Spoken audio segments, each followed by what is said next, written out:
I know so many of us are feeling uneasy about what has transpired over the last few weeks and during the election and, well, all of 2020. For some, it's a heavy in your face, watch the news all day to see what's happening. For others, it's a subtle, heavy energy that's surrounding just about everyone I've spoken to. Still others are steadfast and living in faith and maintaining a level of optimism and knowing that God is in charge and trusting that truth and good will prevail, as it always does. I've thought about all of this over the last few days and have considered what is perhaps responsible for so much of the stress and frustration. I found that it's not very different from what causes us stress and frustration in every other area of our lives. It's this feeling of being subject to, a feeling that there's nothing we can do. That being subject to feeling, in my opinion, only means that we're not standing up for ourselves or what we believe in, not taking ownership and responsibility for our own lives.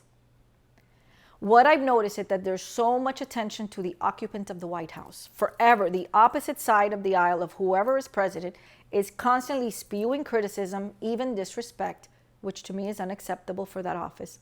And the way I see it is it's all a distraction. All they're doing is trying to distract us from the real problem with smoke and mirrors. Never since I came of age politically have I seen it as bad as I have in the last few years, and it only seems to be getting worse. Does anyone else feel that way? Now, I can only speak for myself as a freedom-loving, patriotic American that this is what I see. I believe that it's possible most people who get into politics do so for honorable reasons. I believe that they have every intention of going in there to represent their constituents as they are sworn to do and to uphold the laws of the Constitution. I believe there are still good people in the halls of Congress on all sides of the aisle, really great people who have the best intentions. I also believe, however, that there are a shit ton of greedy, corrupt, egotistical assholes, but again, that's just me. Here's one of the issues I see. The president has term limits. In fact, at the state level, representatives, senators, governors, and most everyone has term limits, as does our president, like I said. How is it possible that it wouldn't make sense for those elected officials in the federal government not to have term limits too? U.S. senators and representatives. Does that make sense to anyone?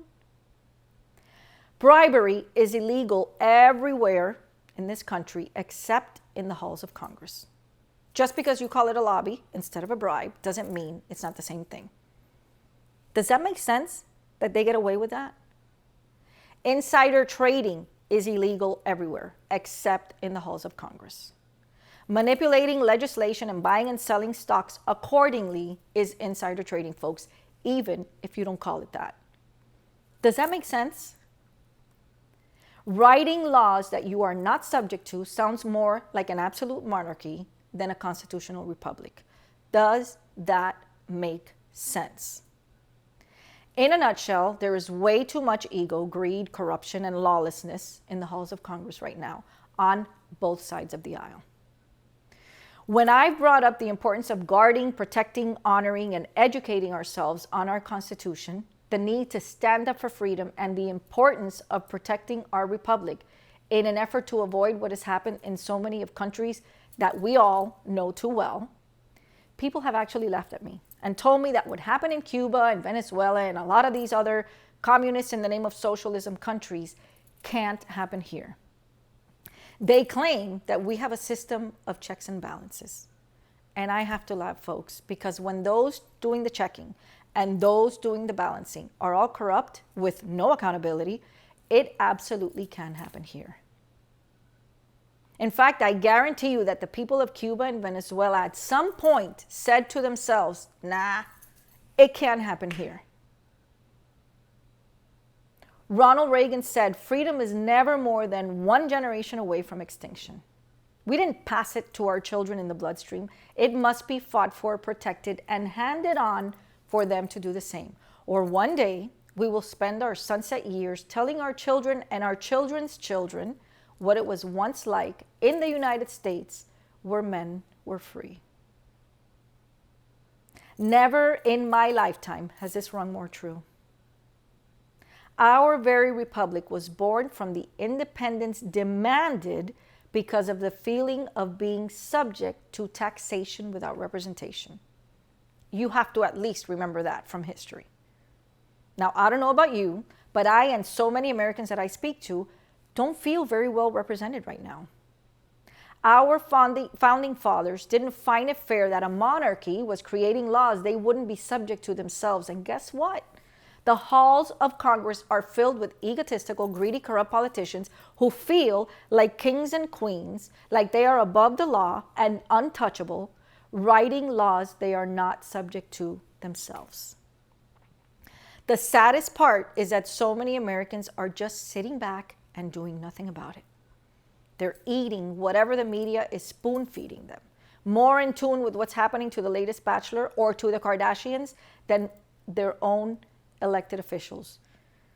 They're not paying attention to how they're shitting all over the Constitution, hacking away at our liberties, and decaying our educational system to a point where even children aren't learning about our country's history in school. History matters, folks, because not learning from history puts us at risk of repeating it. Now imagine for just a moment, if you can, if our halls of Congress were filled with incorruptible patriots. Imagine if there was more accountability and less ego. Imagine if there was better work ethic and less greed. Now, I'd like to challenge you to make sure you educate yourselves and your children and grandchildren on why it matters. I had a great, inspiring conversation with two amazing men who I truly admire, Rob and Juan, last week. They are as patriotic, ethical, and knowledgeable as they come. My favorite kind of people, who talk about changing the world for the better, knowing full well that we have it in us to change the world. We talked about our children and how important it is that we preserve all that we love about this country. There is nowhere better to go, folks. This is it. We discussed how perhaps the time had come for us to stop talking about the corruption and all the problems with our elected officials and maybe step up to the plate.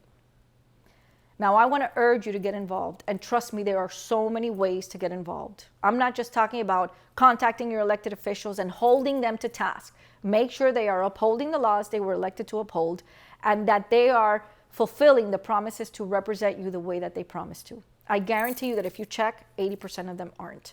But nobody's holding them to task. I don't care what party you associate with.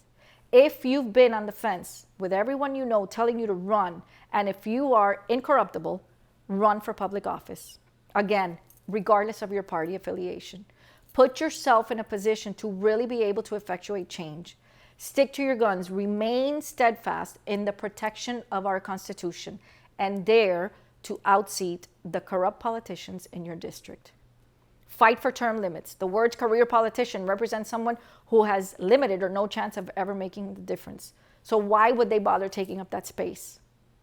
Challenge the status quo by making them subject to the laws they are writing.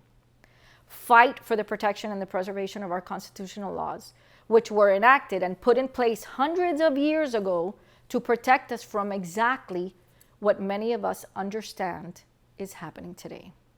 If you bother to look it up, and I encourage you to look it up, okay, you would understand how much potential there is for our constitutional rights to be violated, how easy it is for them to do that. Read it, look into it if you haven't.